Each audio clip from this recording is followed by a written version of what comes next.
Welcome home, sir.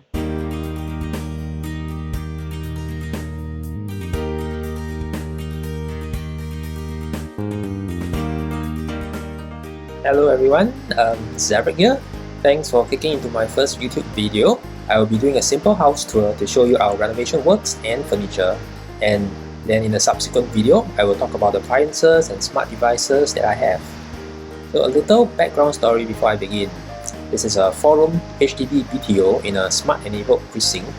It took more than 5 years before we are able to collect our keys. Initially, we had a general idea of what we wanted, and we started shopping around for IDs around a year before the original collection date.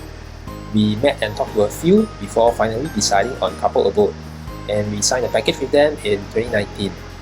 So our concept is to have a modern scandi with a light pastel colored palette and also lots of storage space for our things. We shared this together with our curated Pinterest boards for his reference, and he managed to work from there. During the planning phase, we tried to have as practical a home as possible, thereby requiring minimal maintenance. But it's not always possible to foresee everything, so there are still some things that we could have done better on hindsight. Our budget for it was rather modest, and we did manage to keep within it. Most of the cost in this whole renovation is from the tons of carpentry work which we will see later. Alright, enough talk, let's head to the entrance and begin the tour. Welcome to my humble abode. So here I have some sanitizer and a hook for the delivery person, and let me show you the inside.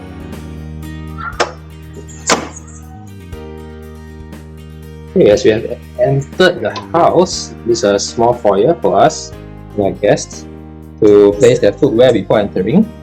Then on this side we have some hooks to put our masks and all.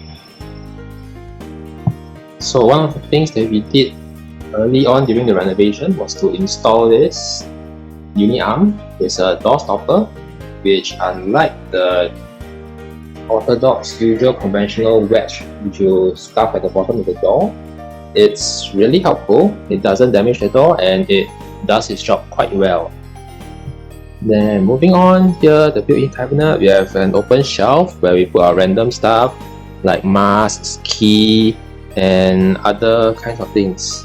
To the side of it is a cabinet which hides the DB box. There's some shelving inside. As you can see, it's quite messy. So I subscribe to the idea of a hidden mess lah, while my lady boss subscribes to the idea of an organized mess. So what I think is, as long as it's all hidden inside and you cannot see from the outside, I guess that's fine. And down here, it's just a small IKEA table for us to put our bags whenever we come. When we applied for our BTO, we took all the optional component scheme items except the one item, which is the kitchen wall. We didn't take it because we still weren't sure whether we want to do an open or closed concept kitchen. In the end, we went with what you see here, which is a half-height wall, bit with carpentry, and then with frosted glass in the front and clear glass on the side. Then the flooring, you can see, okay, maybe not, that the floor is smooth. Then we did spend a bit to do marble gum polishing to make the living room floor smooth and shiny. So as you walk on this floor, you won't be able to feel the grout. And if there are some obsessive people who does not like to stand on the grout, on the lines, they would definitely love this. Okay, let's head to the kitchen now. And here's our kitchen. So we built up this half-height wall with frosted glass because of some Feng Shui reasons. From what I understand, right, doors cannot face another door. So if the kitchen door were here, it will be facing the main entrance. Another thing is, from the main entrance, you shouldn't be able to see out the window. And so you can see the service yard window is just right through here. So we had to shift the kitchen door to the side for this Feng Shui reason. And this glass door used to be just clear glass, but at the start there were some minor accidents, so we had to put something on it. And what better to put than a motivational quote to get you through your stormy days. Moving on. Here we have an L-shaped countertop, which the co-owner of the house found insufficient, so we had to add some more racks to increase the usable space. And here on the side, we need another shelf for even more storage for the different appliances and all the different things that we have in this kitchen. Here our fridge. So having a fridge here allows us the flexibility to kind of like change the size of the fridge if we so want, because there's no carpentry restricting this.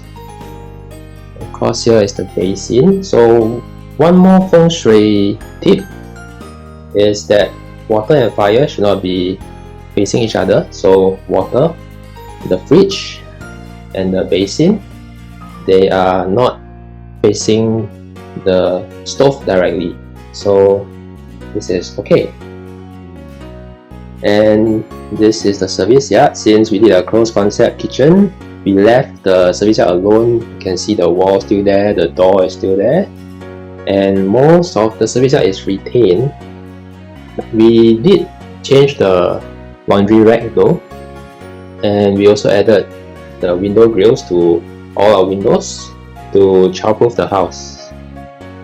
And here we have a little recycling corner, the cleaning equipment, washer, and yeah, you can see it's a bit of an organized mess here. Right, this is another view of the kitchen.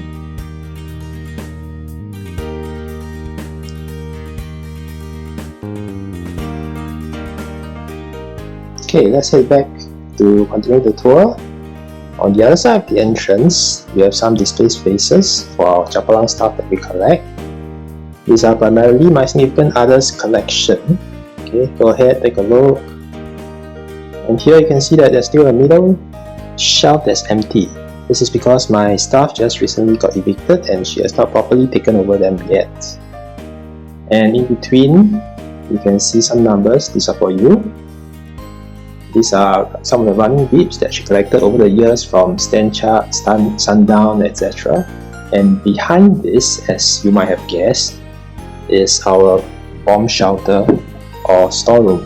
Let me open this up. Again, we have quite a bit of storage space here for the many things that we want to keep out of sight. And I'm sure you know what's behind this door, so I don't think there's a need to show you the inside.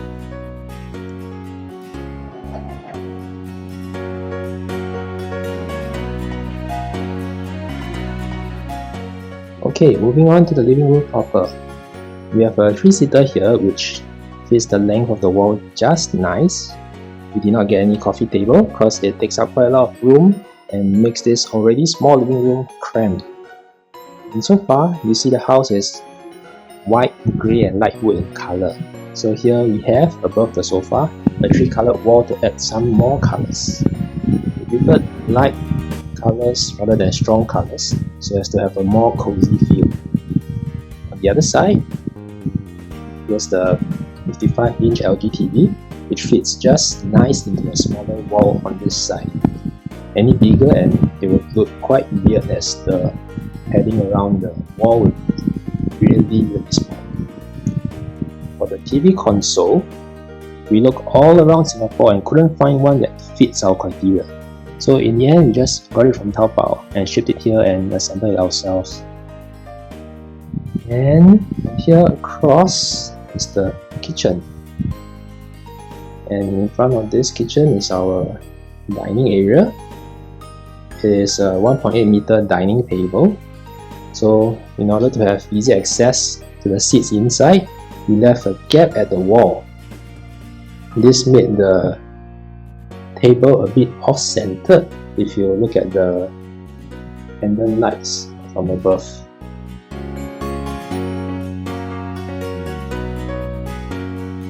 Now for the master bedroom. which is at the end of this hallway. Let's go. So nothing special here. We got a king size bed, which meant that we can only have one side table. So on this side, we have a 3-door wardrobe. So what some people do is they open up the side of the wardrobe to have a main shelf to act as a side table. But it's not very good for Feng Shui reasons, from what I heard. So we scrapped the idea.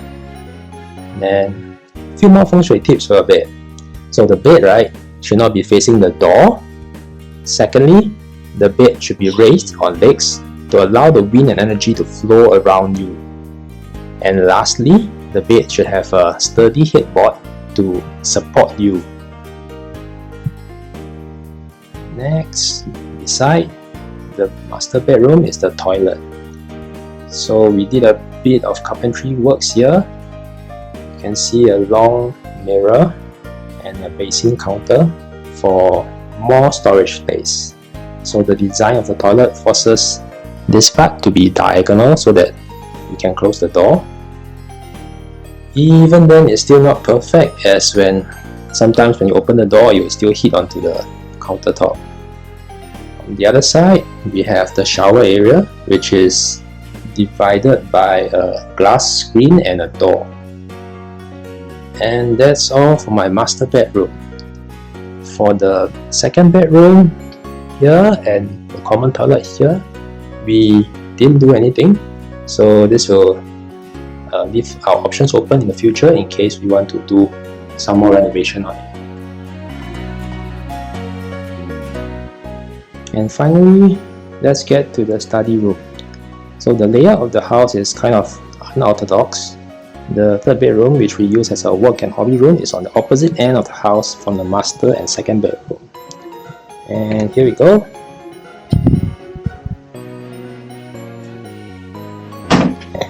And we have more display cases and storage space. Can take a look. And beside the window, I have a small foldable Taobao table, my hobby stuff. I haven't really kept it since I opened it, so yeah, it's like a permanent fixture here already. And on the other side, we have storage cabinets on top and our table below for our computers and laptops. And I think that concludes the house tour for today.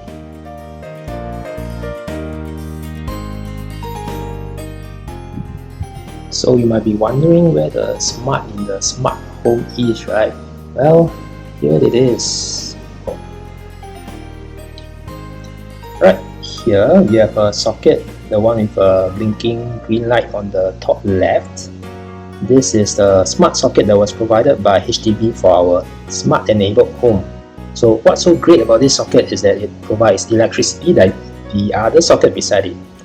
And it's supposed to be able to connect to a mini computer in the DB cabinet, which makes use of the Wi-Fi, and to connect to an app provided by the vendor. When it works, you will then be able to monitor the power usage of each of these individual sockets. But having moved in for like half a year, this thing still does not function as intended yet.